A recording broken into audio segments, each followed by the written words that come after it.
में कि विभाग और आयोग के बीच में मतांतर है। न ऐसा कोई मतांतर पहले था और न ऐसा कोई मतांतर कल था और न ही ऐसा कोई मतांतर अभी है। दोनों का कार्यक्षेत्र अलग अलग है और हम लोग अपने अपने कार्यक्षेत्र के अनुरूप में कार्य करते हैं। इसमें कहीं कोई मतांतर नहीं है। तो इस परिप्रेक्ष्य में हम लोगों ने महसूस किया कि आप लोगों को कुछ फैक्चुअल बातें, तथ्यात्मक जानकारी कुछ दे दी जाए ताकि अनावश्यक जो संशय और अनावश्यक कन्फ्यूज़न जो हो रहा है लोगों के मन में वो दूर हो सके। पहली बात कि सारे मुद्दों पर डिस्कशन हो चुका है और ये कुछ मुद्दे ऐसे थे जिसका निर्णय विभाग को ही करना था और ये मुद्दे जो हैं वो तमाम इस दौरान अभ्यर्थियों के द्वारा ही उठाए गए हैं और उन्हीं सब बिंदुओं पर विभाग को निर्णय लेना था और इसी कारण से उसमें विलंब भी हुआ। जो पिछली बैठक में हम लोगों ने प्रेस कॉन्फ्रेंस में बताया था कि हम लोग इसको जल्दी निकाल देंगे, लेकिन उसके बाद अभ्यर्थियों के तरफ से ही कई तरह की बातें आ रही थी, मांग आ रही थी। उसमें एक बहुत महत्वपूर्ण मांग ये था कि जो अपियरिंग कैंडिडेट्स हैं, खास करके प्रशिक्षण डीएलएड का जैसे है, उसके लोगों की मांग थी कि हमको भी मौका मिले। हर लोगों को अपने अलग अलग कारणों से लोगों की मांगें हो रही थी। तो इन सभी मांगों पर विभाग को ही विचार करके देना था और विभाग ने विचार भी किया है और उसके बाद उन सब बिंदुओं को आयोग को स्पष्ट भी किया गया है और उसके आलोक में आयोग ने अपना विज्ञापन का प्रारूप तैयार कर लिया है और अधिक से अधिक कल तक जो है ये हम लोग प्रेस में भेज देंगे। उसके बाद वो हो सकता है आज भी चला जाए, हो सकता है कल चला जाए, लेकिन ये इस महीने के अंत में तो आप निश्चित रूप से मान के चलें कि 1 जून का जब सुबह में आप लोग देखेंगे तो जरूर उस समय तक आप लोगों को जानकारी रहेगी। कुछ बातों का मैं खुलासा कर दूं कि जो परिवर्तन जो कुछ हुए हैं, कुछ अभ्यर्थियों की मांग को देखते हुए, वो मैं कुछ चीज़ों की जानकारी दे देता हूँ। जो सिलेबस के संबंध में जो बार बार लोगों की चर्चा होती रही है कि सिलेबस का विस्तार किया जाए, तो सिलेबस का विस्तार करने की कोई आवश्यकता नहीं है। लेकिन एक चीज़ हम लोगों ने ज़रूर स्पष्ट आउट कर दिया है कि प्राथमिक विद्यालय के अध्यापकों के लिए जो सिलेबस है वो वही सिलेबस है जो हमारा फंडामेंटली हम लोग कह रहे हैं कि जो पढ़ाते हैं वही सिलेबस हुआ। जो बच्चों का जो सिलेबस है वही सिलेबस है और उसी को हम और स्पष्ट कर दें कि प्राथमिक विद्यालय के लिए जो SCERT का जो सिलेबस है के हिसाब से जो सिलेबस है वही राज्य सरकार का सिलेबस है, वही राज्य के विद्यालयों में लागू है और वही इस तरह के अध्यापकों के लिए, अभ्यर्थियों के लिए वो सिलेबस होगा प्राथमिक विद्यालय के लिए। और जो 9th 10th और फिर उसके बाद 11th 12th के लिए जो है मामला, उसमें राज्य सरकार के विद्यालयों में जो पाठ्यक्रम है वो NCERT के पाठ्यक्रम का जो है वही है, इसलिए वो उसी से गाइडेड होगा और वही है। इसलिए अगर किसी भी अभ्यर्थी को सिलेबस विस्तार से अगर समझने की ज़रूरत है तो वो बस उन्हीं को देख लेंगे तो उनके वो जिज्ञासा पूर्ण हो जाएगी। दूसरा जो लोगों की एक मांग रही है कि जो भाषा की का जो है उसमें 100 नंबर का है और उसके लिए 2 घंटे हैं और मुख्य पेपर जो है वो भी 2 घंटे के हैं, लेकिन उसमें 150 मार्क्स का है। तो इसमें मैं बता दूं कि भाषा का जो है वो पहले भी मैंने स्पष्ट किया कि क्वालिफाइंग नेचर का है, उससे आपको मेरिट नहीं बनेगा, मेधा सूची उसके मार्क प्राप्तांक के आधार पर नहीं बनेगा और इसलिए हम लोगों ने उसमें अधिक समय दिया है कि आप आराम से आप करें, उसमें घबराने की बात नहीं है। सिर्फ क्वालिफाइंग नेचर का है, लेकिन आप आराम से कर सकते हैं। लेकिन जो मुख्य पेपर है वो उसी पर मेधा आधारित होगा, प्रतियोगिता उसी पर है, तो उसमें हम लोग चाहेंगे कि जो अच्छे अभ्यर्थी हैं वो जल्दी बना पाएंगे और जो अच्छे नहीं हैं, उतने स्मार्ट नहीं है, वो थोड़ा उनको विलम्ब होगा। तो इसलिए हम लोगों ने ज़्यादा क्वेश्चन रखा है, लेकिन हम लोगों ने फिर आपस में विचार करके और अभ्यर्थियों की एक बड़ी मांग को ध्यान में रखते हुए हम लोगों ने पहले जो 150 क्वेश्चन रखा था उसको घटा करके 120 किया है मेन में। और पहले जैसे 100 और 50 का था कि 100 में उनका नॉलेज टेस्ट था और 50 में उनका इंटेलिजेंस का टेस्ट था, उसको हमने वो ब्रेकअप को हमने 80 और 40 के रखा है, और ये सभी मुख्य परीक्षाओं के लिए है। मतलब 120 क्वेश्चन रहेगा, 80 और प्लस 40। और ये भी मैं स्पष्ट कर दूं कि एक पद के लिए एक ही मेन पेपर है। कई बार लोग ये कहते हैं कि इतना व्यापक सिलेबस है, कैसे पढ़ेंगे? तो ऐसा नहीं है कि उनको सभी पढ़ना है, उनको तो सिर्फ एक ही पेपर की तैयारी करनी है। अगर एक पद के लिए तैयारी कर रहे हैं तो एक ही पेपर की तैयारी करनी है, मेन पेपर। भाषा तो सबके लिए लागू है, वो तो क्वालिफाइंग नेचर का।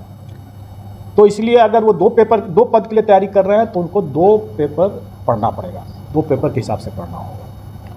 और ये भी है कि उनको जो अपना विषय उनका है, मतलब जिसमें वो स्टेट की परीक्षा पास किए हैं, उसी विषय से उनको देना है।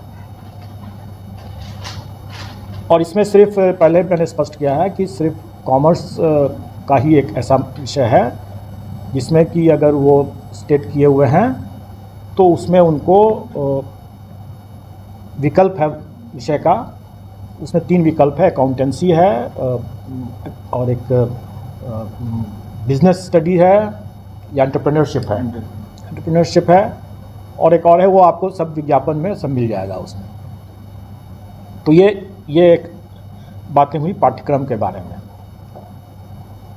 अब इसके आगे ये हमें बताना है कि अभ्यर्थियों की एक और मांग जो सरकार के समक्ष गई थी, आयोग को भी लोग दे देते हैं, लेकिन एक्चुअली वो निर्णय सरकार को ही लेना है और सरकार ने संसूचित किया है, और ये भी कल की बैठक में ही क्लियर हुआ है कि जो अपीयरिंग कैंडिडेट हैं उनको भी हम लोग मौका देंगे।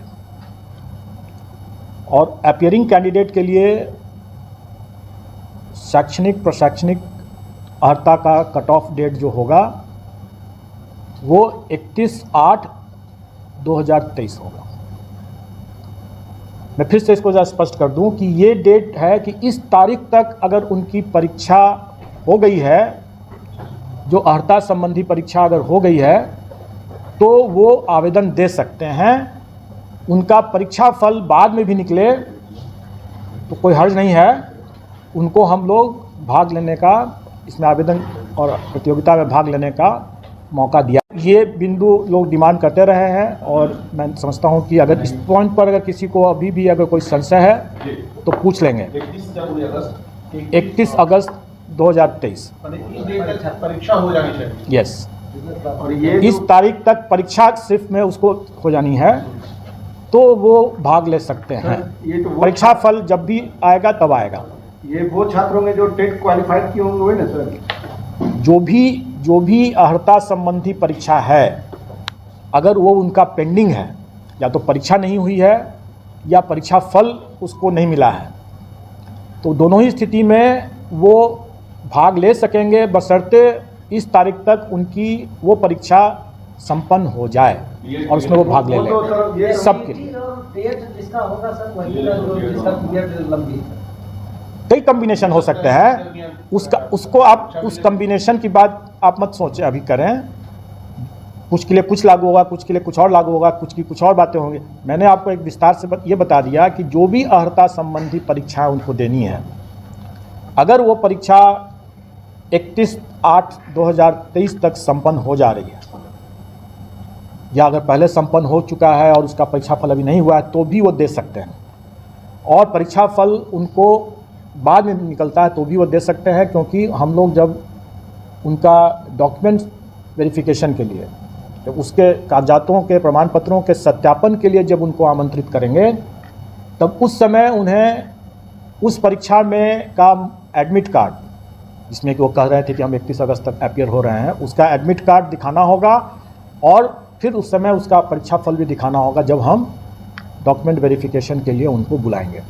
सर, यहाँ पे एक सवाल है, ये जो आप मैंने क्या कहा, मैंने कहा कि अर्हता संबंधी कोई भी परीक्षा उनको, लेकिन ये नहीं हो सकता है कि अगर इस कट ऑफ डेट के बाद वाली परीक्षा में भी अगर वो बाद में अगर कोई परीक्षा होने जा रही है, अगले साल कोई परीक्षा होने जा रही है, तो आज झूठा डिक्लेरेशन दे करके वो अपीयर हो जाएं, वैसा नहीं होगा। क्योंकि उसके लिए हम लोग और भी हम लोग उसको वचनबद्धता लेंगे, और अगर उसमें अगर वो पाते हैं कि नहीं, उसने एडमिट कार्ड उसके पास में नहीं है उस तरह की परीक्षा का, तो फिर हम लोग उसको ब्लैक लिस्ट वगैरह करने की, गलत बयानी के लिए ब्लैक लिस्ट करने की बात करेंगे। जो परीक्षा 31/8/2023 तक संभावित है, वैसे ही मामलों में, और उनका अगर उसमें कोई परीक्षा अगर रुका हुआ है या परीक्षा फल रुका हुआ है तो वो अप्लाई कर सकते हैं। उसमें सर इसका जो सवाल था, इसका सवाल ये था कि बीएड या सीटेट, जो सीटेट मान लीजिए कि सीटेट भी लंबित है, 31 अगस्त तक हो गया सीटेट, तो वो भी अप्लाई कर सकते हैं। हर तरह की वो परीक्षा में वो दे सकते हैं, बशर्ते कि वो परीक्षा आयोजित तो हो। अगर मान लीजिए उसने अभी तक न सीटेट किया है, न बीटेट किया है, न एसटीईटी किया है और न ही ग्रेजुएशन किया है, और फिर भी वो आकर के कह रहा है कि हमको संभावित है सारी परीक्षाएं एक साथ हो, इसी बीच में तो अगर वो हो जाता है 100% वो उसका लक।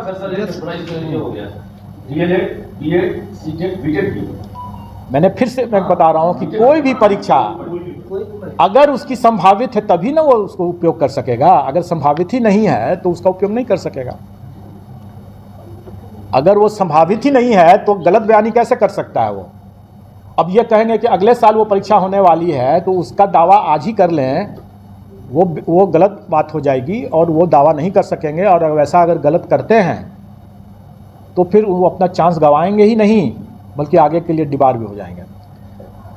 ये एक छूट है, उनको ये छूट दिया गया है कि वैसे कैंडिडेट जो कि वाकई में इसका लाभ लेने के लिए योग्य होंगे, मतलब कि उनकी परीक्षा, जैसे बहुत सी परीक्षा अभी जान रहा हूँ कि जैसे बीएड की परीक्षा है, अभी बीएड पटना यूनिवर्सिटी से भी कल हम लोगों ने चर्चा किया कि बीएड की परीक्षा अभी हो गई है शायद, और उसका परीक्षाफल अभी घोषित नहीं हुआ है।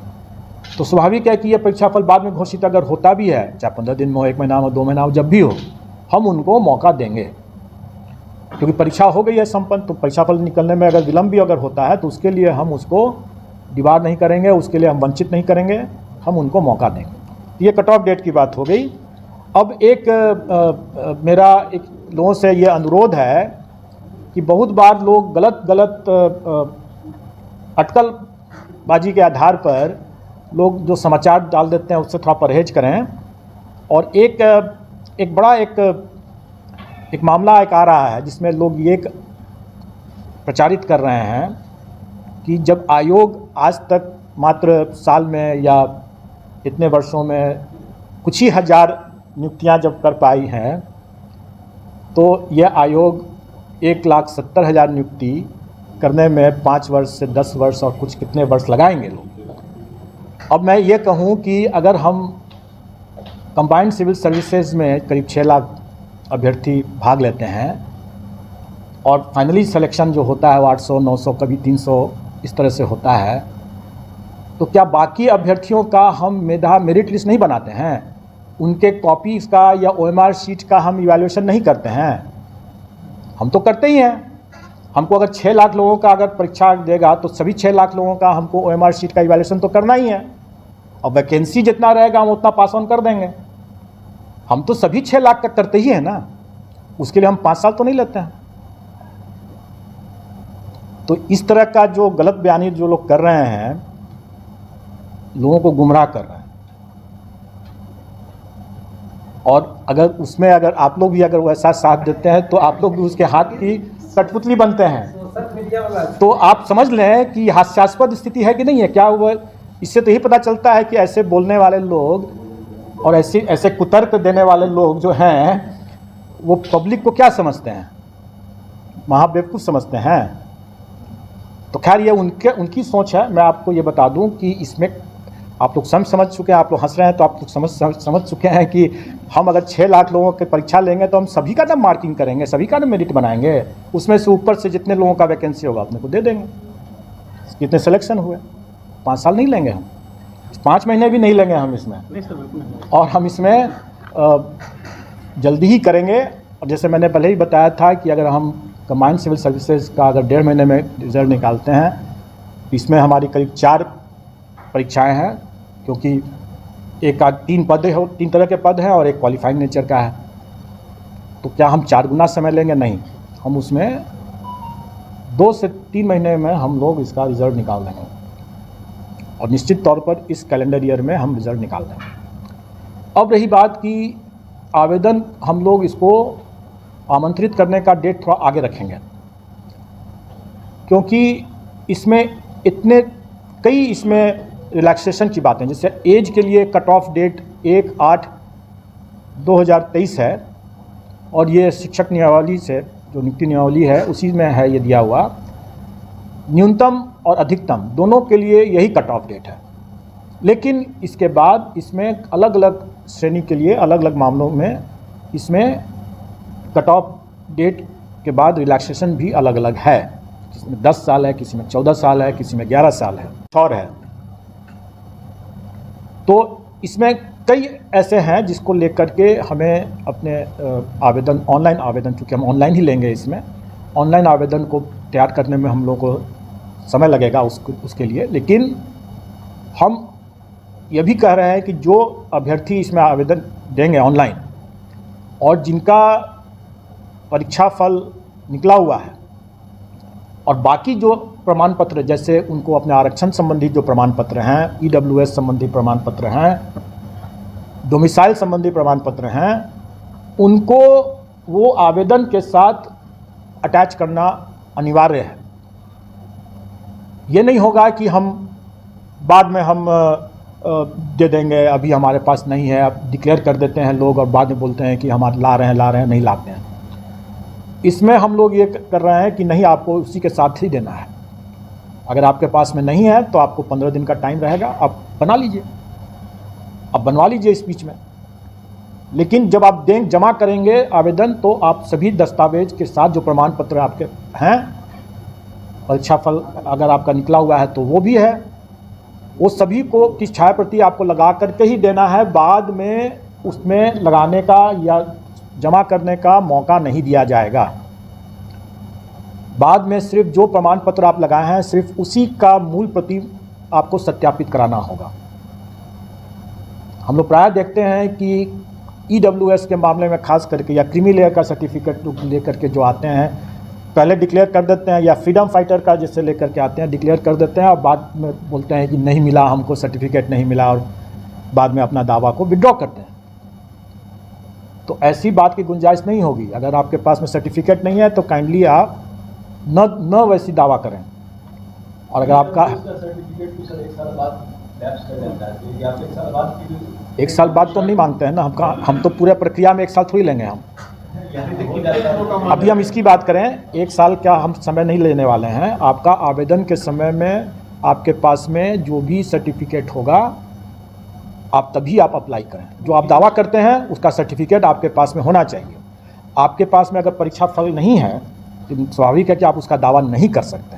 तब आपको आपके पास संभावित जो परीक्षा होने वाली है, या आप ये घोषणा आपको देना होगा कि अगर आपने परीक्षा दे दिया है और आपके पास में सर्टिफिकेट अभी नहीं मिला है, प्रमाण पत्र, तो आपको ये अंडरटेकिंग देना होगा कि आपने परीक्षा दे दिया है या परीक्षा होने वाली है और आप उसमें देने वाले हैं, और आप समय पर आप जो मांगा जाएगा तो सत्यापन के समय में आप मूल दस्तावेज दे पाएंगे, अन्यथा आपकी पात्रता नहीं मानी जाएगी, स्वीकार नहीं की जाएगी।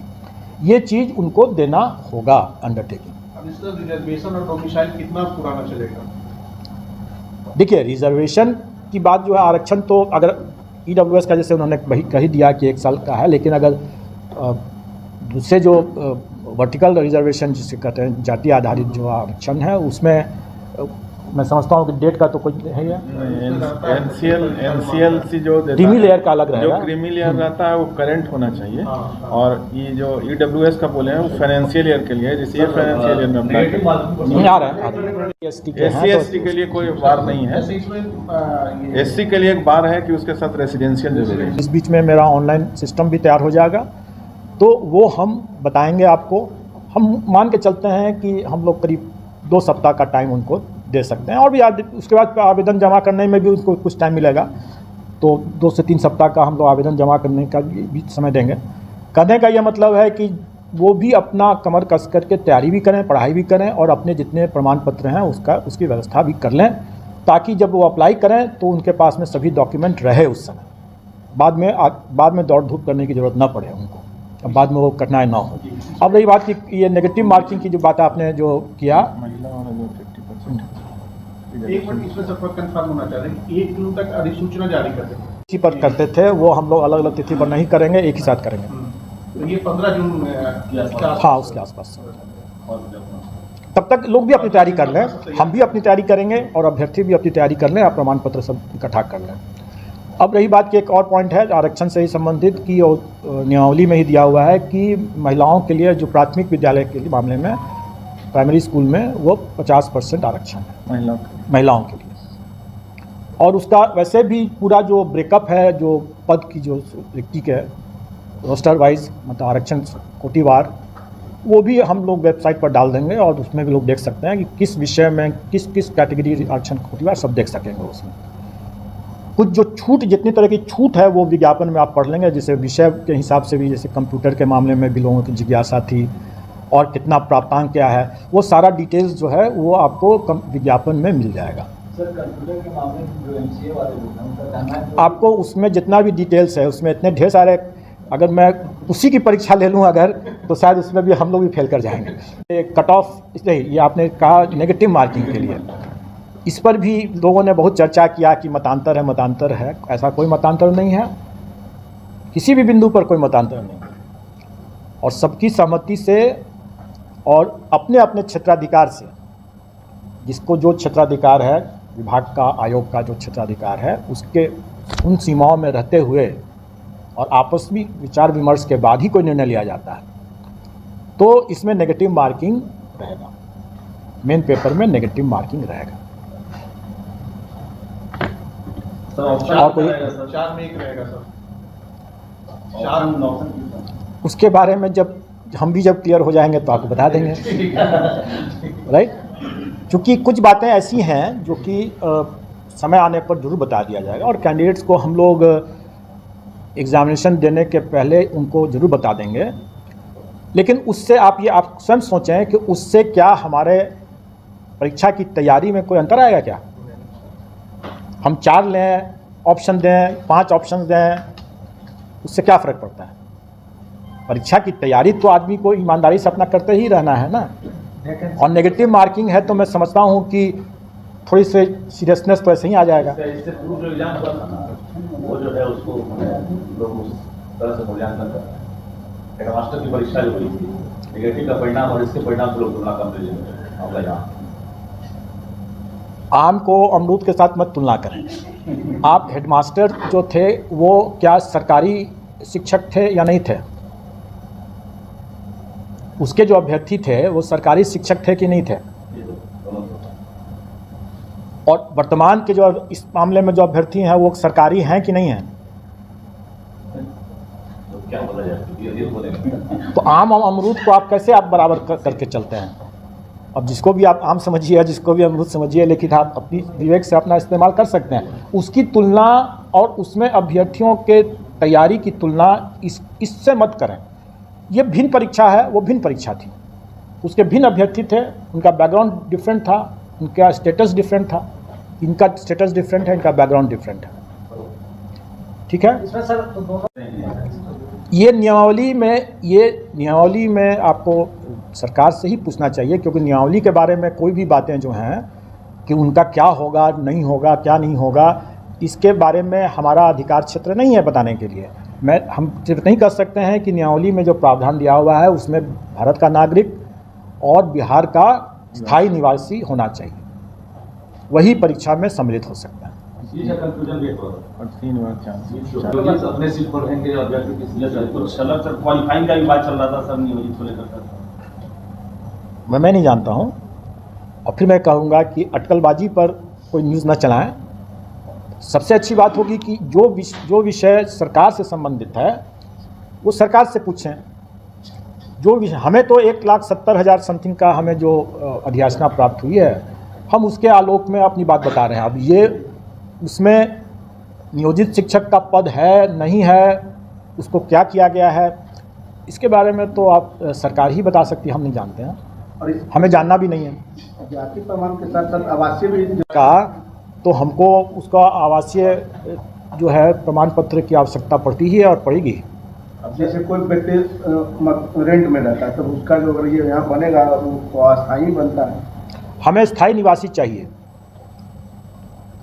तो बन जाता है अस्थायी निवासी का। पिछली जो परीक्षाएं हुई है उसमें बिहार राज्य की जो महिला उम्मीदवार है उनको कुछ खास जो पात्रता परीक्षा है उसमें परसेंटेज का छूट दिया जाता है। जनरल में उसको कैरी करेंगे या देखिए, मैंने आपको क्या कहा कि इतने ढेर सारे उसमें छूट के कंडीशंस हैं, एज में है, जो अपनी जो प्राप्तांक है उनकी परीक्षाओं में उसमें है, सबके लिए अलग अलग है और उसमें फिर छूट भी है। इस पूरे चीज़ों को एक बारगी अगर आपसे पूछा जाए तो कोई नहीं बता सकेगा। बेहतर होगा कि विज्ञापन में हम लोग उन सारे पॉइंट्स को डाल रहे हैं, उसको आप पढ़ें और समझें और उसके हिसाब से फिर अपना निर्णय लें कि क्या है क्या नहीं है। एक और सवाल, एग्जाम की तारीख जो आपने टेंटेटिव बताया उसमें कोई फेर बदल परिवर्तन फिक्स? अभी टेंटेटिव है। टेंटेटिव वर्ड का मतलब क्या होता है? अनुमानित है, संभावित है, अभी अस्थायी रूप से वो तय किया हुआ है। लेकिन अगर आप ट्रैक रिकॉर्ड देखेंगे अगर आयोग का भी हाल फिलहाल के समय में, तो आप समझ लें कि यह टेंटेटिव जो चीज़ है यही अस्थायी है कि स्थायी है, ये आप स्वयं निर्णय ले लें। ये हमारे हिसाब से तो अभी हमारे लिए तो वही स्थायी है। घोषित कर दिया और पाठ्यक्रम भी हम लोगों ने पहले घोषित कर दिया, क्योंकि अभ्यर्थी उनको पर्याप्त समय मिल सके और वो अपने पढ़ाई पर ध्यान दें, अपनी तैयारी पर ध्यान दें और इधर उधर के अफवाह पर ध्यान न दें। मुझे आप लोग से भी बार बार अनुरोध है कि ऐसे कुतर्क जो अभी मैंने जिसकी चर्चा किया और कुछ और भी जो अनावश्यक, अरे हमारे और विभाग के बीच में मतांतर नहीं है, आप लोग शायद चाहते हो ऐसा, तो अब दूसरी बात है, लेकिन हमारे विभाग के बीच में कोई मतांतर नहीं है।